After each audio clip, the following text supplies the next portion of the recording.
Please keep in mind, parts of this video might contain disturbing imagery or gore, so viewer discretion is advised. This is a story of a girl who lost her life in a tragedy.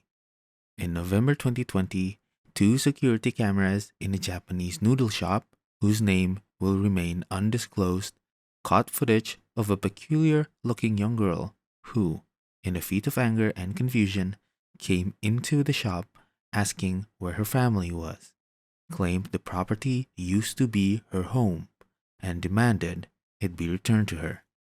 Ollie ingin memesan penjelasan. Apa yang terjadi kepada rumah Ollie ini apa? Ollie balik-balik dari kubur kayak gini. Maksudnya apa? Jelaskan. Nona. Ini apa? Kapan ini? Mengapa? Nona. Mama papa mana? Dari Ollie mana? Nah.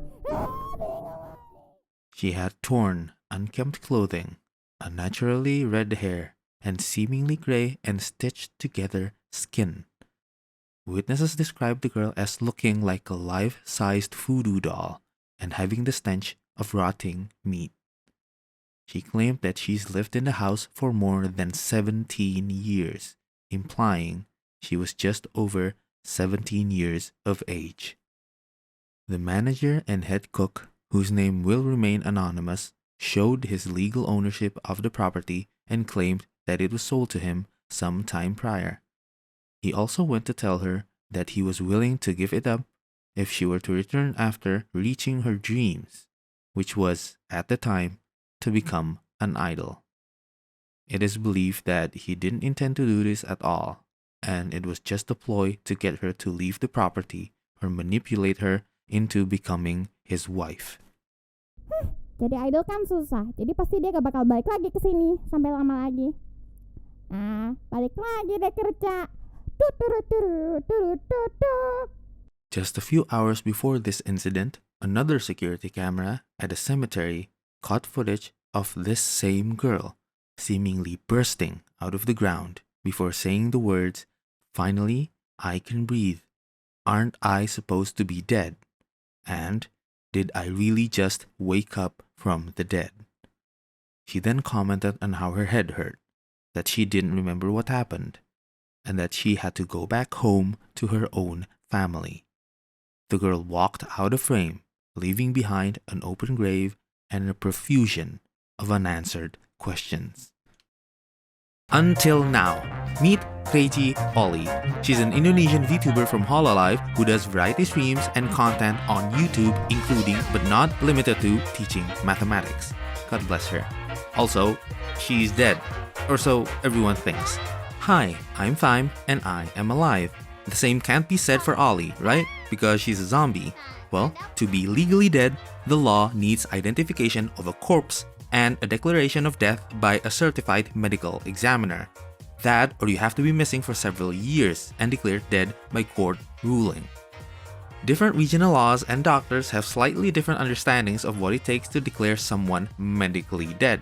The human body is composed of a bunch of organs that die in turns and in no specific order, regardless of the cause of death.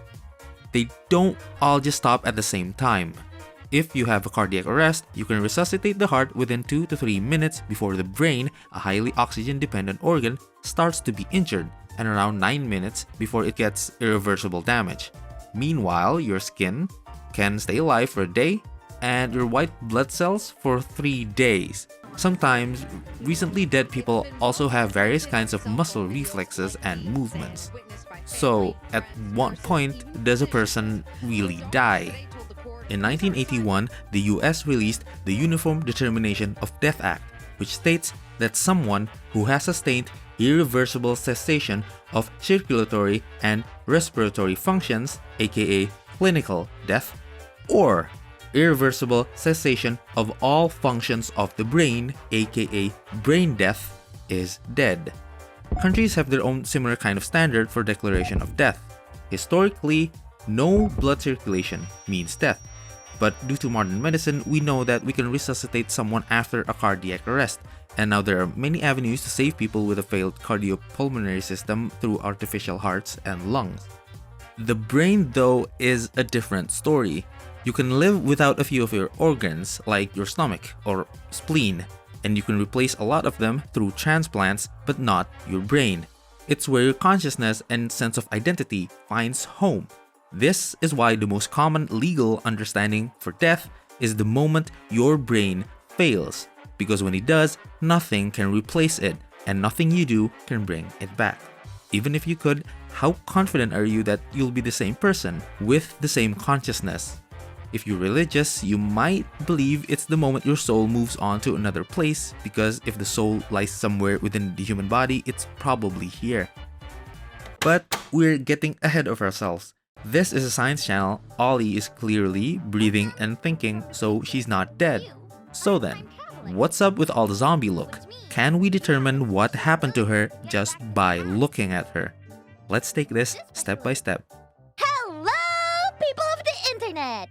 What's good, what's poppin', and what's going on? First, the eyes. One's button-like with an X-shaped pupil, and the other is diamond textile-like with a circular pupil. The pupil is the hole in the center of your eye that allows all the light to enter. The iris is the colored ring around it and is normally composed of a set of small muscles that can dilate and constrict the pupil to adjust how much light your eye is letting in, like a camera shutter. Now, the first thing you probably think when you see eyes like this is they're artificial, and both her original eyes have been replaced. Considering she's able to move and see through them normally, this is unlikely. As of today, eye surgeries like corneal transplant aren't uncommon. But whole eye transplants are nigh on impossible, because the eye sends visuals to the brain through millions of tiny nerve fibers in the optic nerve. Putting a new eye in Ollie's eye socket would be relatively easy, but connecting the new eye to her optic nerve would be like reconnecting a camera to a cable with a million separate, mutually exclusive microscopic wires. If the muscles in her eye socket are still healthy, Ollie could still move her eye, but she wouldn't be able to see through them since her cable is not connected. In addition, her sclera is white and she sees just fine, so we can assume that that's her original eyeball. But what about the Iris? iris implants? Are perfectly possible. This is usually done when a person's iris is injured or has a defect. For instance, an iris reconstruction is usually done for cataract patients, and sometimes they can even choose what eye color they want. One caveat though is that their new iris won't be able to resize the pupil because it's not made of muscle, so the eye would be more sensitive to light. Ollie's irises could have been subject to physical trauma and were replaced with irises with a more artistic flair. In fact, the left one has a pupil with the shape of an X. We don't know how this affects her visual input, but a lot of animals don't have circular irises. Vertically wrong irises in predators help them focus on prey and see in low light. Horizontally long irises in prey give them a more panoramic view of their surroundings and minimizes blur on the ground. No animal has an X-shaped pupil though, so this is either experimental or purely aesthetic. Another possibility is that her original iris is just fine, and this was just another iris layered on top of it. This practice is banned by the FDA in the US, and ophthalmologists advise against doing this procedure due to a lot of possible complications, which probably isn't worth changing your eye color for. We can be sure these aren't contact lenses though, since that wouldn't change the shape of the pupil. Next, we go to the teeth. Ollie's teeth seem normal apart from her very long canines, giving her the vampire look. Prominent canines and sharp teeth in animals are indicative of their more carnivorous nature. Humans are omnivores, but some are just genetically gifted to have long canines. Not this long, though, and nothing you do can naturally encourage them to grow this long. Ollie's teeth could have been recontoured, as in filed to be sharp, but that still doesn't explain the length. These are most likely dental crowns, a sort of cap placed onto her gums or existing teeth underneath. Crowns are used to replace damaged teeth or protect weak teeth. In Ollie's case, both her upper canines are crowned, possibly because both of them were damaged. But it's weird that Of all the teeth in this row, it had to be these two and none of the other surrounding teeth, so it's unlikely that this was from a disease or injury. Ollie's diet also seems to be that of a normal person's, not brains or anything exclusively meaty, so it wouldn't benefit much from long We canines. say to pluck because basically you just open the eggshell, you put it in a pan, you just to pluck it, it boils and then it burns and then it becomes a pluck. Okay? You guys understand? Next, her hair. Her hair is strikingly red with white streaks. No human hair is red like this. All human hair follicles are white by default and are pigmented by two kinds of melanin: eumelanin, responsible for colors black and brown, and pheomelanin, responsible for yellow and red. Different genetic abundances of both pigments give different hair colors, and as you get older, you produce these pigments less and your hair returns to white. Very high concentration of pheomelanin versus eumelanin would only give you this kind of red. So no combination of these pigments could produce the somewhat crimson red hair Ollie has, so it's entirely unnatural. Right now, the genes that alter hair color are not entirely understood, and although it's theoretically possible to change someone's hair through gene therapy, it comes with a few downsides. First, you'd need to suppress the gene that produces the original hair color in the first place. Second, gene therapy tends to be transient, so you'd need to reapply the pigment genes every week or month.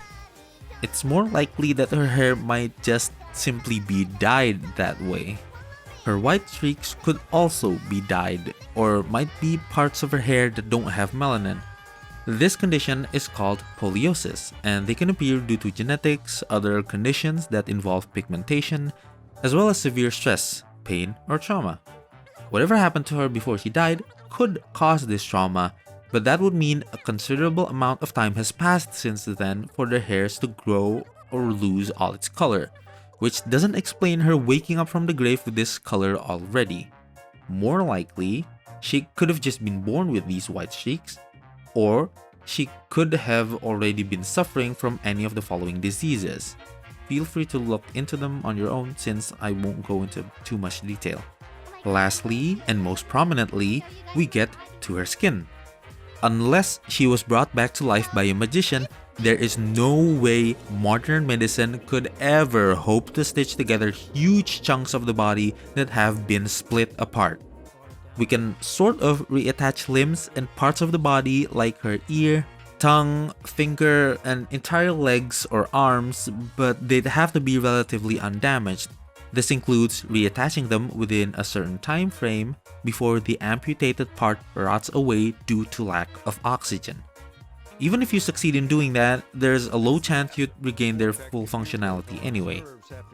Oh, and also, replanted body parts don't tend to have vital organs in them. It's difficult enough to replant muscle, but it's impossible to piece together sliced organs. If you look at where Ollie's stitching splits the body, they cut through her torso, her head, and her neck.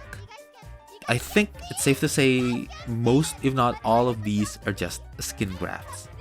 Skin grafting is when you replace some of your skin with skin from another part of your body, from someone else, or from another animal or synthetic material.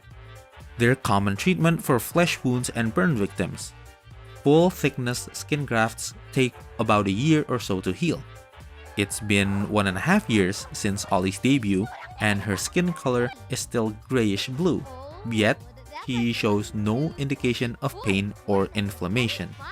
It's also weird that they're not uniformly colored, as though the procedure or materials used were inconsistent or haphazardly done.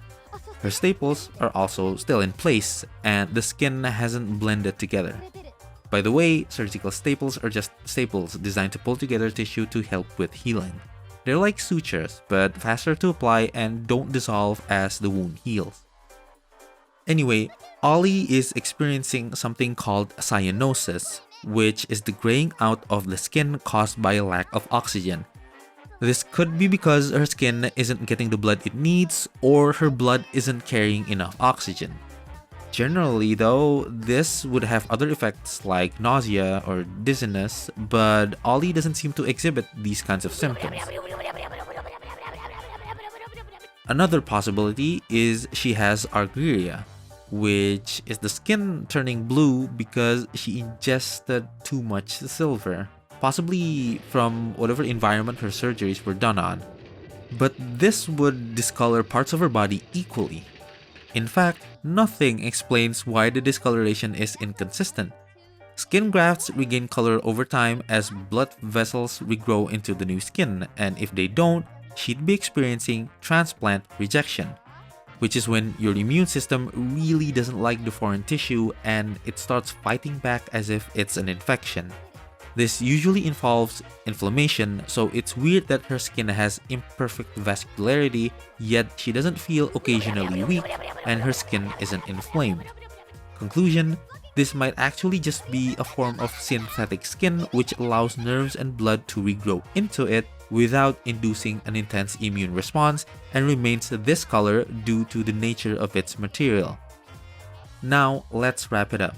Ollie is not dead, but whatever happened to her gave her poliosis and cyanosis, had her unconscious for possibly years for her house to be resold and turned into a business, and required someone to give her a skin xenograft on her entire body, an iris implant on both eyes, 2 upper canine crowns, and possibly post-traumatic amnesia because she couldn't remember what happened to her before she quote-unquote died.